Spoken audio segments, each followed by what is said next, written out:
Chvíli doběhl tatínek. Viděl tu hrůzu, viděl ovšem zezadu toho strašlivého chlupáče s těmi rozpřaženými dráty a neváhal ani chvilku. Skočil na něj, sevřel mu paže kolem krku a začal s ním zápolit.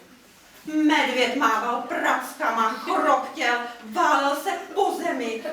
Tatínek v zoufalství s ním. Děti pištěly a tatínek taky křičel. Pomoc, pomoc! V naději, že se dostaví nějaký myslivec a on zatím toho rozlíceného medvěda udrží. No, byl to strašný řev, jekot a křik. Byl by to div, kdyby to nezaslechla maminka, která právě dozbírala svůj košík a divila se, kde ten tatínek s těmi dětmi pořád jezdí.